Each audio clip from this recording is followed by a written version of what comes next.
Assalamualaikum warahmatullahi wabarakatuh. Bismillah walhamdulillah wassalatu wassalamu ala rasulillah Sayyidina wa habibina wa nabiyina Muhammad ibn Abdillah wa ala alihi wa sahbihi wa man wala. La haula wa la quwata illa billah ma ba'd. Dumateng para bapak sedaya ingkang kawula hormati, ingkang mugi-mugi tetap dalam kasih sayang dan rahmat Allah Subhanahu wa taala. Nomor sepindah, marilah kita senantiasa menghaturkan puji syukur kepada Allah Subhanahu wa taala karena sampai pada hari ini kita masih diberikan kesehatan oleh Allah Subhanahu wa taala, dan yang kedua masih diberikan nikmat iman, salah satunya kesempatan untuk beramal. Ono wong sing nikmate imane ono tapi kesempatan beramale ada, tapi orang duwe kerentek di dalam hati ono. Makanya ini termasuk salah satu nikmat yang harus kita syukuri. Kita melaksanakan ini kan kebaikannya, keuntungannya juga nanti untuk kita sendiri besok. Nah, kemudian yang kedua, sholawat dan salam mudah-mudahan tetap terlimpah kepada junjungan kita Nabi Agung Muhammad Sallallahu Alaihi Wasallam. Mudah-mudahan kita semuanya tetap menjadi pengikuti pun beliau, menjadi orang-orang yang taat, menjadi orang yang sam'an wa ta'atan, sing mendengarkan apa yang didhawuhkan Kanjeng Nabi dan punya kekuatan untuk melaksanakan perintah-perintahipun semampu kita. Sehingga insyaallah kula panjenengan sedaya besok pantes nek misale mengharapkan sahabatipun Kanjeng Nabi Muhammad sallallahu alaihi wasallam. Amin Allahumma amin. Para bapak sedaya ingkang kawula hormati, pada kesempatan kali ini kita ingin berbicara piye carane men iso dadi orang yang dekat dengan Allah. Piye carane men kita bisa menjadi orang nebasane yang tenar bahasa untuk menjadi golongan orang-orang yang bertakwa, mutakin. Rada dhuwur meneh piye carane ben iso menjadi golongan orang-orang yang dekat dengan Allah Subhanahu wa taala. Di zaman-zaman seperti ini kata-kata ini sudah menjadi kata-kata yang klise, kata-kata yang jarang untuk dibicarakan orang. Wis pokoke semua sudah membaur dengan teknologi WhatsApp dan lain-lain lah, sosial media kabeh. Wis jarang yang membicarakan seperti ini, sudah jarang. Nah, makanya di sisi-sisi tertentu kita tetap harus membuka channel untuk membicarakan ini. Sebabnya apa? Sebabnya tidak ada bekal, tidak ada sangu yang paling berharga, yang paling besok akan membantu kita selain daripada ketakwaan dan kedudukan kita di sisi Allah Subhanahu wa taala. Nah, kita panjenengan sedaya mudah-mudahan jenenge semangatnya insyaallah tinggi lah. Semangatnya insyaallah tinggi. Kalau ndak ya insyaallah dengan barokah jamaah Yasin dan sholawat ini nanti bareng-bareng dijaluke, mudah-mudahan kula panjenengan sedaya tetap duwe channel, duwe ketertarikan hati kepada Kanjeng Nabi Muhammad sallallahu alaihi wasallam, sehingga mudah-mudahan kita bisa dijaga. Nah, saiki yang dibahas iki piye carane kula panjenengan sedaya bisa menjadi orang yang dekat dengan Allah Subhanahu wa taala. Nek malaikat kata-kata dekat ki jenenge muqarrabin. Muqarrabin kan qoroba artinya saka kata dekat, muqarrabin yang didekatkan. Malaikat yang ada golongan malaikat-malaikat tertentu yang didekatkan oleh Allah Subhanahu wa taala. Malaikat kan akeh, malah jare Kanjeng Nabi itu jumlah malaikat itu banyak sekali mengungguli jumlah manusia. Sehingga andai kata manusia nglempar ngeculke dom saka dhuwur, itu akan kena malaikat. Saking akehe nek mereka gelem mewujud semuanya dalam bentuk wujud yang nyata. Itu banyak sekali malaikat. Nah, malaikat itu juga sama seperti manusia, bersuku-suku ki maksudnya ada malaikat iki yang diperintah oleh Allah macane dzikir iki, malaikat iki yang diperintah oleh Allah membacane dzikir iki dan sebagainya. Dan menurut keterangan semua malaikat itu masing-masing grupnya, ya koyo tentara ya ono polisi, ono angkatan laut, angkatan darat, angkatan udara. Masing-masing grupnya tuh dzikirnya beda. Ono sing subhanallah bihamdi, subhanallahil azim, ono sing subhanallah bihamdi ta, ono sing subhanallah dzil isi wal jabarut, Ada yang masing-masing kelompok zikirnya beda. Hanya satu malaikat yang zikirnya tidak ada yang sama, Jibril. Itu tidak baca zikir tapi bacanya sholawat. Makanya ini sholawat Jibril ini termasuk sohibnya beliau. Semua membaca zikir. Nah, di antara malaikat yang tugasnya berzikir kabeh setiap hari, ada malaikat-malaikat tertentu yang didekatkan kedudukannya kuwi muqarrabin. Nah, salah satunya ya malaikat 4 itu termasuk dalam kategori muqarrabin, Jibril, Mikail, Israfil 10 ya. Israfil, Israel dan Israfil, Israel. Nah, itu malaikat 4 kita termasuk jelas muqarrabin, rokepatit barang ada kedudukannya saking Allah Subhanahu wa taala. Yang didekatkan termasuk malaikat hamalatul arsy kuwi dekat, sing nyonggo arsy. Lah, di antara kuwi malaikat. Lah, ketika berbicara tentang orang yang didekatkan berarti orang-orang yang takwanya sudah 50% ke atas. Lah, golongan ini biasa orang-orang menyebut golongan waliullah kan. Para wali itu sajane para wali itu bukan hal yang apa ya? Bukan hal yang tabu untuk dibicarakan saja. Wong Qur'anan jelas ono kok. Ala inna auliya Allah la khaufun alaihim wa lahum yahzanun. Jadi wali kuwi ono, tapi kenapa menjadi sulit dibicarakan? Karena yang dibicarakan pikirannya kita seperti wali songo kuwi lho. Padahal wali songo itu wali itu bukan hanya seperti yang wali 9. Siapapun yang kadar keimanannya tinggi, ketakwaannya tinggi, kemudian derajatnya ditinggikan oleh Allah Subhanahu wa taala, dia wali. Dan wali dalam setiap abadnya itu Allah Subhanahu wa taala menunjuk 124.000 wali sak donya. Satu abad. Nah, kategorinya nanti dibahas ada lagi lah, mudah-mudahan yang nanti bisa berseri.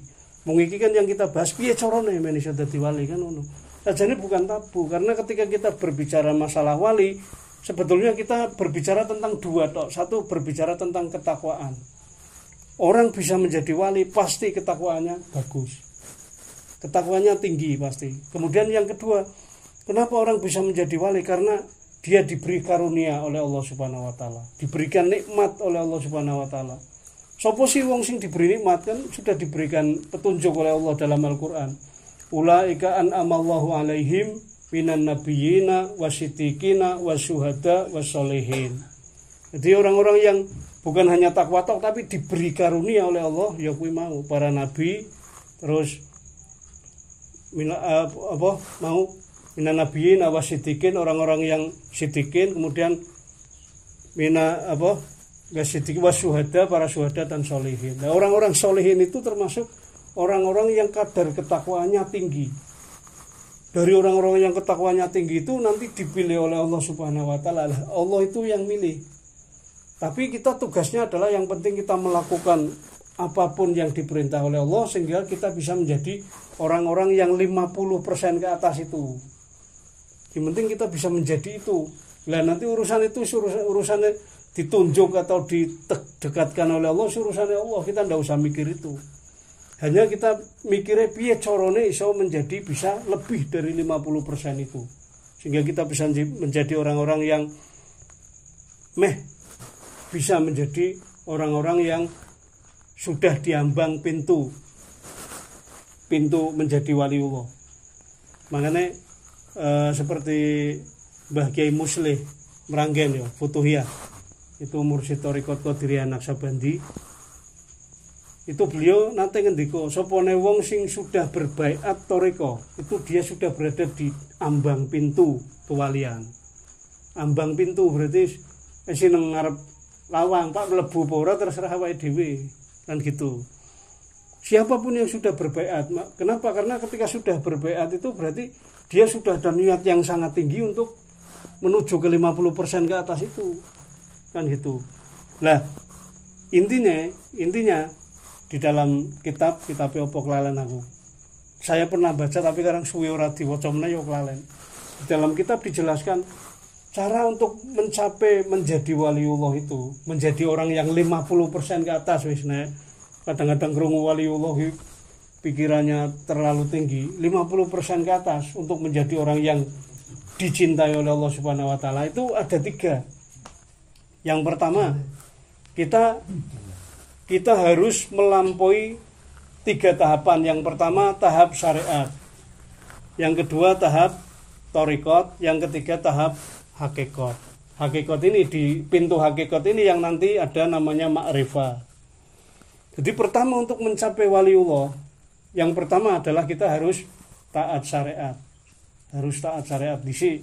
Jadi waliullah itu kan orang-orang yang bisa meresapi atau bisa mengambil inti sari agama.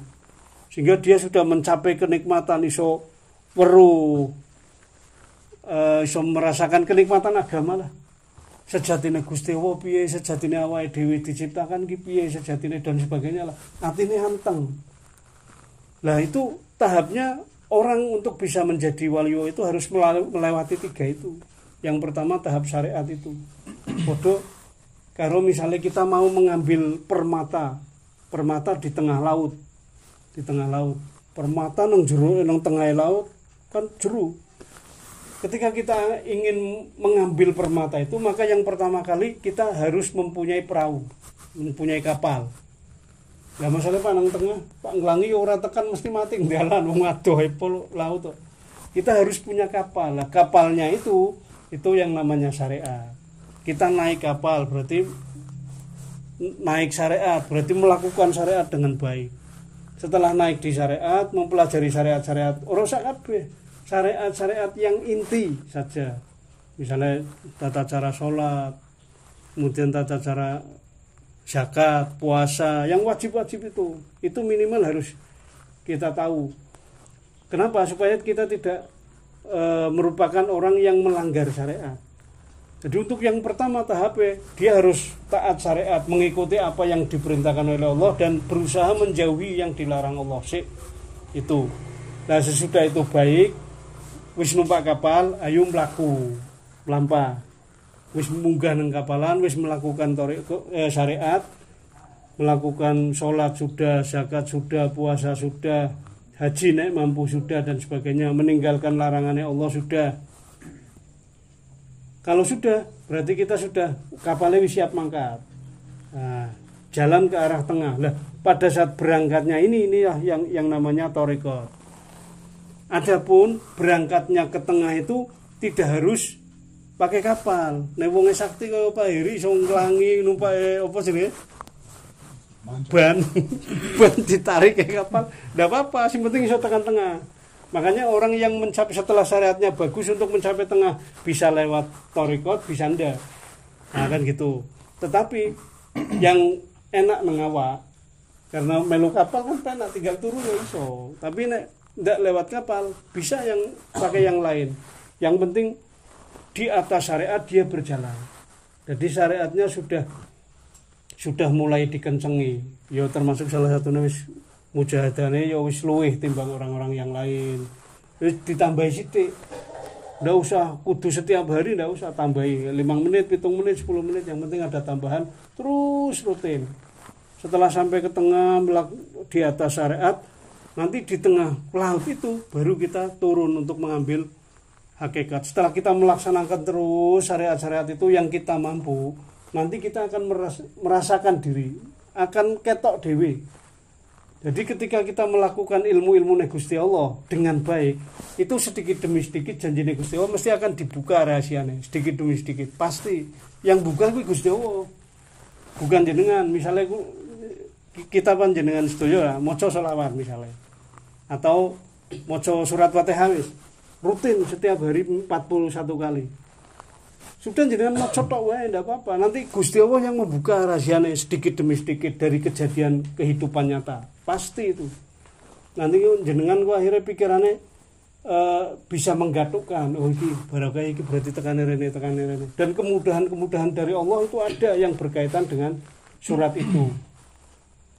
Misalnya siapa yang membaca surat Al-Fatihah salah satunya mesti akan mendapatkan pertolongan dari Allah Subhanahu wa taala ketika dalam kesusahan misalnya. Lah itu nanti akan dibuka sedikit-sedikit. Pas awake dhewe susah dilalai ada pertolongan dari segi yang kita tidak bisa menyangka sama sekali. Nah itu termasuk salah satu. Itu nanti dibuka. Sehingga yang kedua yang penting melaksanakan dengan baik syariatnya, rodo dijeroni sithik, rodo didalami sithik, maka kita sesudah sampai di tengah nanti akan dibuka sendiri oleh Allah Subhanahu wa taala. Nek dibuka kita semakin terkesima lagi jeblung nang laut teh kuwi. Jeblung laut berarti sudah masuk ke dunia hakikat. Ketika sudah masuk di dunia hakikat itu nanti salah satunya akan muncul ma'rifat. Ma'rifat itu di situ di yang ketiga itu. Nah, makanya kula panjenengan sedoyo setelah mengerti tata caranya ini mudah-mudahan bisa melangkah ke arah yang 50% ke atas. Pokoknya sudah sampai 50% ke bawah kalau bisa. Sebab apa? Besok kerugiannya wah wong awake dhewe itu sakjane di toko nang donya ki gon golek bekal tok masalah yo. Tidak disuruh apa-apa asline, tugas kita hanyalah beramal. Wis. Pangei pahala Gusti Allah terserah Gusti Allah, pangei derajat terserah Gusti Allah, tapi ngamal. Makanya ketika di dunia ayo dilakukan dengan baik, jangan sampai terlena. Mengikuti kegiatan dunia ya ora apa-apa, ndak apa-apa, gabung, gebyah-uyah ndak masalah, tapi yang penting ini tadi taat syariatnya jangan ditinggalkan.